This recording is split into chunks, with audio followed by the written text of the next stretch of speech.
Lung Yuan Chapter 2 The Weak Seek to Live. Crack. The sound of bones breaking rang out, and Lung Ariai's spine was instantly destroyed. He was just an ordinary person, while his opponent was a cultivator. But even with his spine broken, even as he lost all connection to his lower body, Lung Ariai continued to hang onto the black-robed man. Boom. In his fury, the black-robed man's body suddenly shook. A powerful chi wave directly shattered Lung Ariai's arms, and he was sent flying, wildly vomiting blood. Lung Ariai smashed into a wall. His body was completely deformed and no longer looked human. He stopped breathing, but his eyes were still looking in the direction his wife had fled. They were filled with longing. "Dad!" Little Yin let out a heart-rending cry as she tried to escape from her mother's hold. But she was too weak, and she was carried away. "Where do you think you're going?" Suddenly, Little Yan's mother trembled. A sword had stabbed into her back and out through her chest. The tip left behind a shallow cut on Little Yan's cheek. "Mom!" Little Yan cried out, looking at her mother. Her mother's eyes were filled with death, and her mouth opened and closed as if she wanted to say something, but she was unable to. Her mother's body collapsed on the ground, her blood dyeing the vegetables. This place was her family's garden. "Little girl, you're not bad-looking, but you don't have any spiritual chi fluctuations. You don't even have a spirit root. Ugh, useless. You can die now." That black-robed man looked at the crying Little Yin and ruthlessly sent a kick her way. She was sent flying and crashed into a wall. This kick of his was something that would kill any ordinary adult, let alone a child. The man didn't even give her a second glance. He turned and went in another direction. He had no idea that the girl hadn't died. She stood back up. Blue lines began to appear in her originally black and white eyes. A sickle appeared in her hand, and she ran over at him. That black-robed man was looking over the scene, looking to see if there were any fish that had escaped their nets. He actually didn't realize that a little girl was stealthily getting closer to him. "Li Lao-san, look out!" Suddenly, one of his fellows let out a startled cry as he noticed that the girl behind him had already raised the sickle in her hand. Puffed. Before Li Lao-san could even react, that sickle struck. It was unknown from where that girl even got the power, but that heavy sickle used for cutting firewood sliced cleanly through his neck. Li Lao-san let out a startled cry, and without even thinking about it, he slashed his sword behind him. It was an instinctive reaction. Regretfully, those instincts were for use on adults. His slash was aimed at his opponent's waist, but the person attacking him was only a child. His sword swept right over her head. Let alone injuring her, it instead caused him to stagger and fall on the ground. His head fell to the ground. Just as it landed, he saw that sickle growing even larger in his eyes. Then, he turned stiff, never to move again. As if she didn't realize he had already died, the little girl continued to crazily hack her blade down on the body. Blood dyed her entire body. The blue color in her eyes grew, and there was even a faint pulse to them now. With the blood splashing onto her body, she felt inexhaustible energy within her. She continued hacking her blade. Li Lao-san was already turned into mincemeat, but she still didn't stop. Her hands were covered in blood. It wasn't just Li Lao-san's, but also her own. The skin on her hands had been ground away, but she didn't seem to be able to feel the pain. She hacked away, each slash stronger than the last. In the end, her sickle brought with it a whistling sound that even caused the other black-robed men to be stunned. A little girl had used a sickle to hack a fourth heaven stage of chi condensation expert to death. That scene was too bizarre. Eventually, she suddenly collapsed on the ground, unconscious. Only then did the black-robed men walk over.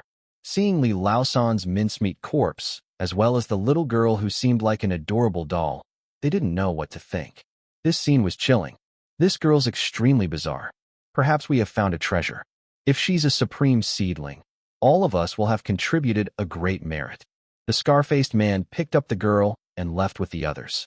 The black-robed men had left, but the originally peaceful village had been turned into a land of death. Other than that little girl, the others had all died. It was dark and damp. A moldy smell filled her nose. It was extremely disgusting. The little girl suddenly awoke. "Dad, Mom," she cried out. She found that her voice had become hoarse as if she hadn't drunk any water in many days. It felt like smoke was about to come from her throat. Her head was still dazed. She once more fell asleep. In her dreams, she saw her mom and dad playing with her. She also saw her fellow villagers celebrating. It was the new year. All of them were smiling happily. Suddenly, the entire world darkened. It was so dark that it was impossible to see anything. She panicked and began to cry, and she tried to find her mom and dad. As a result, she quickly found their corpses. This isn't real. It must be a dream, she cried. After crying and crying, at some unknown point, she realized there was someone in front of her. She raised her head, but she wasn't able to see that person's face. All she could tell was that it was a woman. She was very tall with an excellent figure. She had long hair, and she seemed to be holding something in her hands. "Who are you? Why did you kill my parents?" shouted the girl as she pounced on that figure. Buzz. Intense pain in her head woke her up from her dream. She realized she was locked in a cage, and it was constantly rocking. She should be on some sort of cart. A sharp rocking of the cart had caused her head to slam against a wooden pillar. Blood was flowing out. Feeling that blood, she panicked. She almost called out for her mom when she suddenly recalled that her mom was already dead. Her dad was also dead. "Release me. I want to go find my mom and dad," she shouted, clutching the cage. The cover on the cage was removed.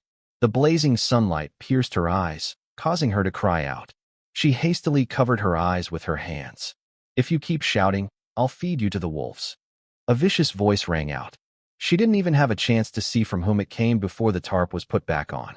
The cage once more became dark. Her stomach growled, but she bitterly endured, not making a sound. After an unknown time, when she was so hungry that she was only half conscious, she felt the cage shake several times. Only then did she powerlessly open her eyes. She saw that a stocky man was carrying her cage as if she was just a wild animal. At the same time, she saw other cages. She saw a pair of frightened eyes in each one of them. "Aiga." A boy who appeared 7 or 8 years old shyly opened his mouth. But he only had time to say a single word when he was beaten by a whip. His skin immediately split, and he let out a pained shout. "No one said you could speak, so keep your mouth shut.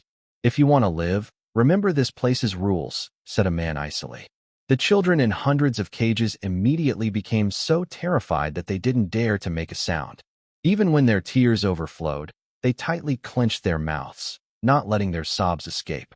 A group of large men quickly carried the cages. They were even faster than horses, and they quickly crossed a mountain. They eventually reached their destination.